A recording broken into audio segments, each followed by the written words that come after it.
حضرت موسیٰ علیہ السلام ایک نبی تھے جنہیں اللہ تعالیٰ نے بنی اسرائیل کی ہدایت کے لیے مبعوث فرمایا۔ آپ علیہ السلام کو اللہ نے بہت علم اور حکمت عطا کی تھی، لیکن ایک دن آپ نے اللہ کے ایک خاص بندے حضرت خضر علیہ السلام سے ملنے کی خواہش کی تاکہ ان سے کچھ پوشیدہ علم سیکھ سکیں جو عام انسانوں کی عقل سے مابرہ تھا۔ اللہ تعالیٰ نے حضرت موسیٰ علیہ السلام کو بتایا کہ حضرت خضر علیہ السلام ایک نیک اور خاص بندے ہیں اور ان کے پاس اللہ کا دیا ہوا ایک خاص علم ہے جس کا تعلق غیبی امور سے ہے، یعنی ایسی باتیں جو ظاہر میں کچھ اور دکھتی ہیں مگر ان کا اصل مقصد بہت گہرا ہوتا ہے۔ حضرت موسیٰ علیہ السلام نے اللہ سے درخواست کی کہ وہ حضرت خضر علیہ السلام سے ملاقات کریں اور ان سے سیکھیں۔ حضرت موسیٰ علیہ السلام اپنے شاگرد یوشع بن نون کے ساتھ سفر پر روانہ ہوئے تاکہ حضرت خضر علیہ السلام کو تلاش کریں۔ اللہ نے حضرت موسیٰ علیہ السلام کو ایک نشانی بتائی کہ جب وہ ایک مخصوص مقام پر پہنچیں گے جہاں ایک مچھلی انہیں پانی میں گم ہوتی ہوئی دکھائی دے گی تو وہ حضرت خضر علیہ السلام سے ملاقات کرے گی۔ بالآخر حضرت موسیٰ علیہ السلام نے حضرت عیسیٰ علیہ السلام کو پایا اور ان سے درخواست کی کہ وہ ان کے ساتھ سفر کریں تاکہ وہ ان کے علم سے فائدہ اٹھا سکیں۔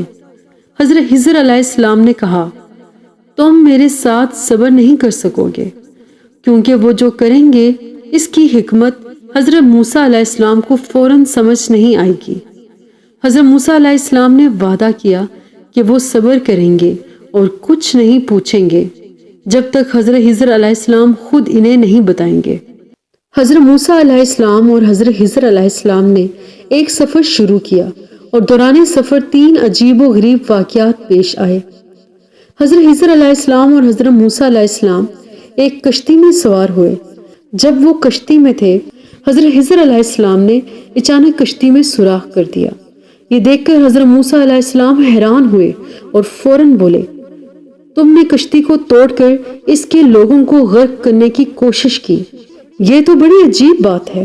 حضرت خضر علیہ السلام نے حضرت موسیٰ علیہ السلام کو یاد دلایا کہ انہوں نے صبر کا وعدہ کیا تھا۔ حضرت موسیٰ علیہ السلام نے معذرت کی اور دوبارہ کچھ نہ کہنے کا وعدہ کیا۔ اس کے بعد حضرت خضر علیہ السلام اور حضرت موسیٰ علیہ السلام ایک جگہ پہنچے جہاں انہوں نے ایک لڑکے کو دیکھا۔ حضرت خضر علیہ السلام نے اچانک اس لڑکے کو قتل کر دیا۔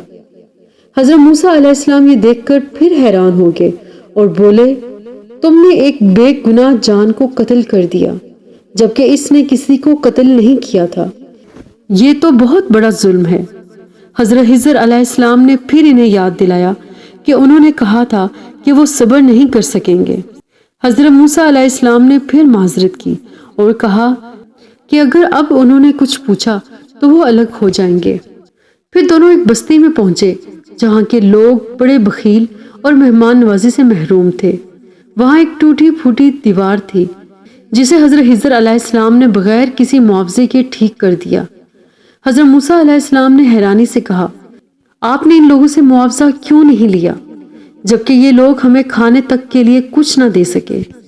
اس پر حضرت خضر علیہ السلام نے کہا، اب ہم دونوں الگ ہو جاتے ہیں، میں اب تمہیں ان واقعات کی حقیقت بتاتا ہوں جو تم نے دیکھے جن پر تم صبر نہیں کر سکے۔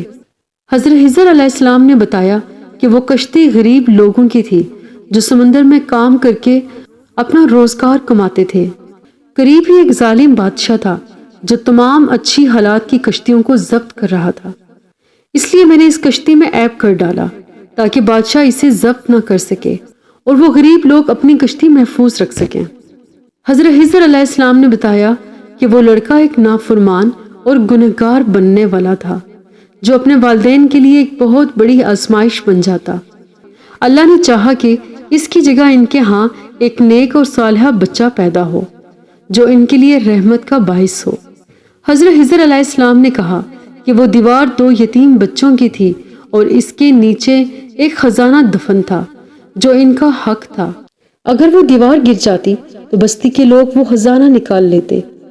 اللہ نے چاہا کہ جب وہ یتیم بچے بڑے ہو جائیں تو وہ اپنا خزانہ نکالیں۔ یہ کام میں نے اللہ کے حکم سے کیا تھا۔ حضرت خضر علیہ السلام کے علم کا تعلق باطنی یا غیبی امور سے تھا، جنہیں حضرت موسیٰ علیہ السلام اپنی ظاہری عقل سے فوراً نہیں سمجھ سکے۔ یہ واقعہ ہمیں صبر، اللہ کی حکمت پر ایمان اور دنیا میں ہونے والے واقعات کی گہری حکمت کو سمجھنے کی اہمیت سکھاتا ہے۔ حضرت موسیٰ علیہ السلام جیسے عظیم نبی کو بھی یہ سمجھنے میں مشکل پیش آئی کہ دنیا میں ہر چیز کا ایک خاص مقصد ہوتا ہے، چاہے وہ ہمیں بظاہر سمجھ میں نہ آئے۔ ویڈیو پسند آئے تو چینل کو لائک، شیئر اور سبسکرائب کر دیں۔